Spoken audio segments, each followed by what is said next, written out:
میں نے بلو کی طرف دیکھا اور کہا آپ کی طبیعت کیسی ہے، اور ساتھ ہی میں نے شہناز اور کوثر کو اٹھ کر جانے کا اشارہ کیا تو وہ دونوں چلی گئیں۔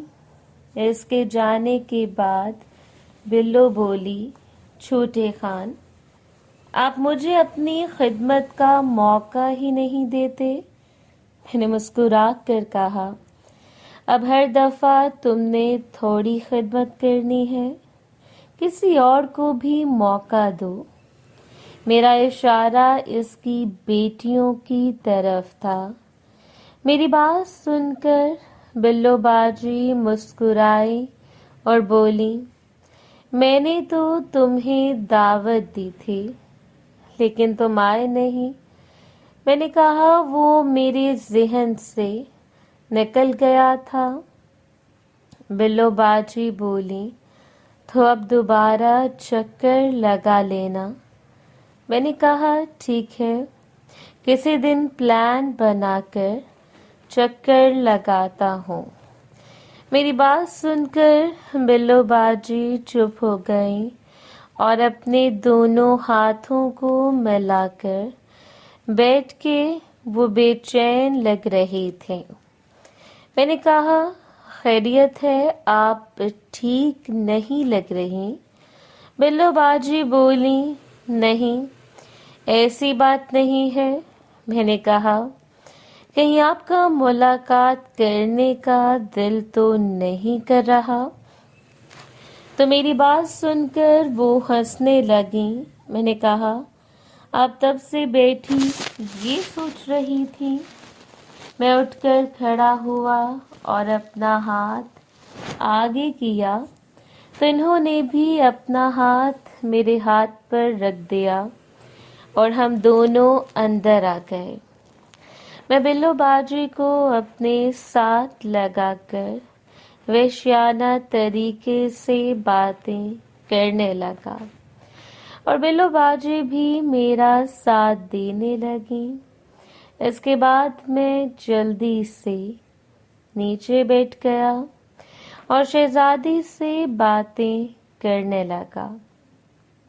بلو باجی تو جیسے پاگل ہو رہی تھیں اور جلد ہی ان کی ملاقات کا وقت ختم ہو گیا۔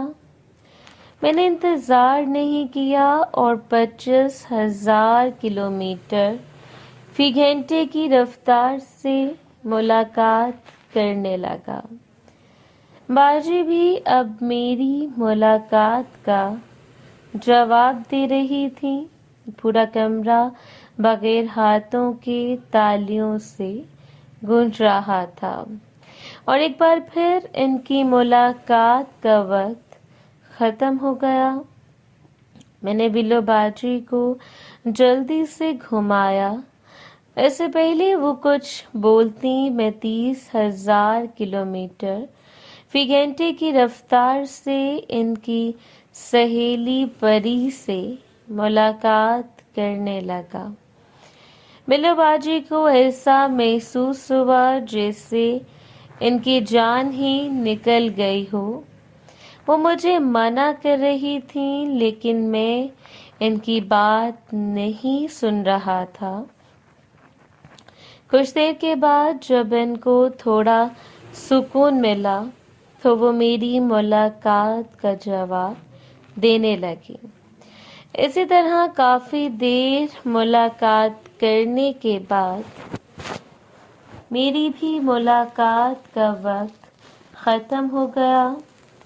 بلو باجی نے کہا آج بہت دنوں کے بعد تم نے مجھ سے ملاقات کی ہے، لیکن تم نے پچھلی ساری کسر نکال دی۔ کچھ دیر وہ بیٹھی رہی اور پھر وہ چلی گئی اور میں بھی اٹھ کر باہر آیا اور فریش ہوا۔ پورا دن ایسے ہی گزر گیا۔ شام کو گھر گیا تو پتہ چلا کہ مونا کو بہت تیز بخار ہوا ہے۔ میں نے خالہ سے پوچھا اس سے کیا ہوا ہے تو خالہ بولی